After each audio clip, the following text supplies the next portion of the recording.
Alors salut tout le monde, j'espère que vous allez bien. On se retrouve comme promis pour le deuxième épisode des nouveautés manga d'août. Et on s'était arrêté au 19, du coup on reprend à partir du 20. Tous les volumes ici sont déjà parus. On a tout d'abord le 6ème de Blue Flag, suivi du 4ème qui est l'avant-dernier de Divine Meteor aux éditions Komiku. Le 2ème de Elle ne rentre pas, celle de mon mari. Le titre est toujours aussi drôle. Le 8ème de L'Enfant et le Maudit. La 4ème de La Perfecte de Full Metal Alchemist. Le 14ème de Gift. Le 9ème des Héros de la Galaxie qui fait déjà 18 volumes toujours en cours au Japon. C'est toujours étonnant de voir que la série est aussi longue, mais si je me trompe pas, ça a été adapté d'une série de romans SF hyper populaire au Japon qui a elle-même été adaptée il y a quand même assez longtemps en animé. Ensuite, le 4ème tome de la 6ème saison des pauses qui correspond au 113ème volume et le 2ème tome de Mauvaise Herbe qui, je viens de l'apprendre, vient de se terminer au Japon en 4 volumes. Je suis quand même assez étonné que la série soit aussi courte. Je l'aurais imaginé quand même un peu plus longue. Après, c'est édité aux éditions Lézard Noir. Le tome coûte 13 €, donc c'est un tout petit peu plus grand que des volumes simples, mais ça me faisait quand même pas mal penser à Shuzo Oshimi. Le 15ème qui est l'avant-dernier de Mob Psycho 100, le 9ème de My Home Hero, le 3ème de No Cœur Évanescent, Shinobi Gataki, le 4ème qui est l'avant-dernier et le dernier manga à sortir ce jour-là, c'est Ultraman, le remake, le volume 14. J'étais passé dessus rapidement, mais maintenant que je re-regarde la couverture du 2ème volume de Elle ne rentre pas, celle de mon mari, je la trouve vraiment bien faite. Ce jeu avec le noir et blanc et le coloré, et en même temps, ce petit effet avec le reflet de l'eau, ça rend clairement vraiment bien. Après ça, on arrive sur le 21 août, avec tout d'abord le 3ème volume de 5 minutes forward. Ce volume-ci, j'attends quand même avec impatience parce que les deux premiers, c'était quand même un peu de l'intro. Après, le 6ème de Bloom Into You, le 15ème de Fire Force, le 8ème de Moriarty, qu'il faudrait là aussi que je commence puisque on m'en dit quand même énormément de bien. Le 4ème, là aussi je l'attends énormément, de Sexy Cosplay Doll.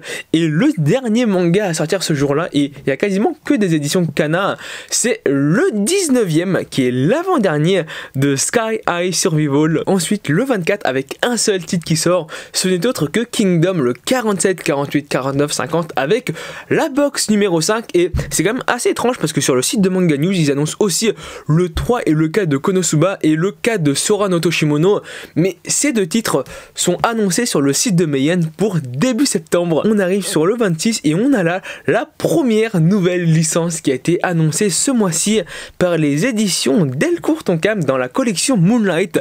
C'est Le Dévoreur de Souvenirs, une série courte en 2 volumes et les deux vont sortir en même temps en France. Et franchement, sur les couvertures, elles ont quand même de quoi faire de l'œil par rapport au résumé. Roichi, étudiant, mène des recherches sur les légendes urbaines et s'intéresse à la façon dont elles sont propagées. Alors que plusieurs personnes perdent étrangement la mémoire autour de lui, il entend parler d'un mystérieux monstre, le Koikuya, qui se nourrit des souvenirs.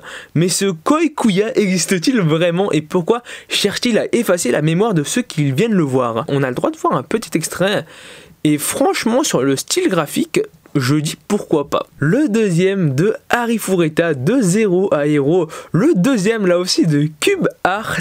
Le 9ème de Hell's Paradise, Hero Skill achat en ligne. Volume 2 One Piece Magazine.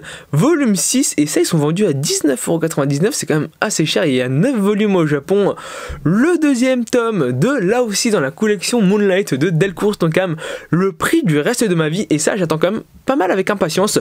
Le 22ème qui est l'avant-dernier de Rikudo, le 2ème là aussi de Swimming Ice et le 20ème de Twin Star Exorcist le 27 août. Et ça je pense que dernièrement vous devez en avoir quand même pas mal entendu parler. On devait avoir le 3ème volume de Actage qui devait sortir, sauf qu'avec tout ce qui s'est passé déjà, le manga a coupé court au Japon, donc je sais même pas comment ça se termine. Et en plus de ça, je pense que c'est assez peu probable qu'on ait la fin en France. En tout cas, c'est sûr que ce 3ème volume a été décalé. Petit aparté que je tourne un peu après pour vous tenir informé, mais t'as les éditions Kyun qui viennent d'annoncer à l'instant, et c'est officiel, qu'ils ne vont pas continuer Actage en France. Et franchement, l'inverse m'aurait quand même un peu étonné. À part ça, on a le 10ème de Arte, le one-shot Dragon Quest Emblem of Roto Returns, Dragon Quest Les Héritiers de l'Emblème, le volume 12 d'Urara, le 6ème volume du light novel, le 5ème de Gigant Gigant, le 4e de Jujutsu Kaisen, le 5e tome qui est le dernier de Canon au bout du monde, Lost Children, le 6e, le 2e déjà de Naruto Hachette Collection, parce que oui, pour ceux qui ne le savaient pas, c'est un volume tous les 15 jours, donc c'est 4 volumes par mois, c'est à peu près la même parution que les Kingdom. Je pense qu'on va très vite voir venir l'intégrale, le 9e de Persona 3, le 2e de Spinou. Le nom est quand même assez marrant. Et là, deux nouvelles licences. Tout d'abord aux éditions Kyun, Dead Company. Je pense que là, vous connaissez un peu l'auteur. Il a fait Duped, Judge et Secret. Moi, honnêtement, je suis pas trop fan du mangaka. Et le deuxième titre, c'est Goodbye My Rose Garden, le volume 1. Et ça m'a l'air pas trop mal par contre. Après, c'est une série courte en 3 tomes, mais on a le droit à un extrait. Et franchement, sur le dessin, c'est quand même assez bluffant. Je sais pas si c'est un peu dans le même délire que Emma Bright Story, j'attends de voir, mais faut se dire qu'en 3 volumes, je sais pas ce qu'il y a moyen de raconter. Je vais quand même vous lire le synopsis pour que vous fassiez une idée. Angleterre, année 1900, l'époque où l'amour, la famille et la société étaient semblables à des ronces.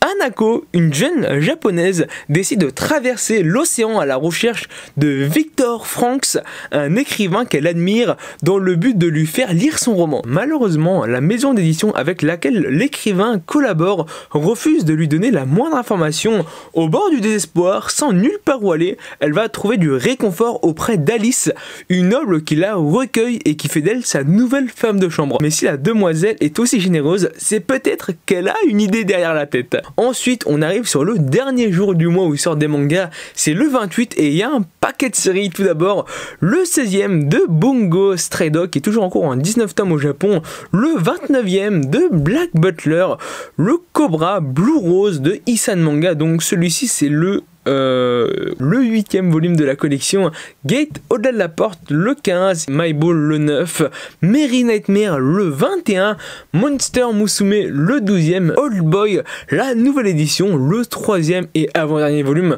puisque je pense qu'il n'y a que 4 tomes en tout, le 14e de Radiant, le 11 et le 12 de Slam Dunk Star Edition, le premier tome de Sword Art Online Progressive Arc 2, je savais pas qu'il y avait plusieurs arcs, The Irregular at Magic High School, le 4e volume du manga qui sera là le dernier. Une nouvelle licence aux éditions Meian, c'est The Unwanted Undead. Ça, je vais pas vous le cacher, mais quand même pas mal de titres qui viennent en France. J'ai déjà eu l'occasion de le lire et franchement, c'est un titre que j'aime bien. Cela fait maintenant 10 ans que Lent veut devenir aventurier, mais celui-ci stagne au rang inférieur. Un jour, il se rend dans le donjon de la Lune d'eau afin de s'y entraîner et d'y trouver des ressources à revendre, mais il tombe nez à nez avec un dragon, créature démoniaque qui ne fréquente normalement jamais ce donjon classé débutant. Paralysé par sa puissance, il se fait dévorer et meurt. Pourtant, il se réveille sous la forme d'un démon squelette. Je m'attendais pas à voir ce titre arriver en France, donc je suis quand même agréablement surpris. Le 46e qui est le dernier de Ushujima, l'usurier de l'ombre, le 4e de la voix du tablier et le dernier manga à sortir ce mois-ci, c'est le 44e de Zettai Kamen Children. Quand même 58 tomes en cours au Japon. Donc voilà, la vidéo se termine ici. J'espère vraiment qu'elle t'a plu. Si c'est le cas, n'hésite pas à t'abonner, c'est le plus important. À laisser un pouce bleu, à laisser un commentaire si t'as quelque chose à dire. Je te dis à la prochaine. Allez, salut!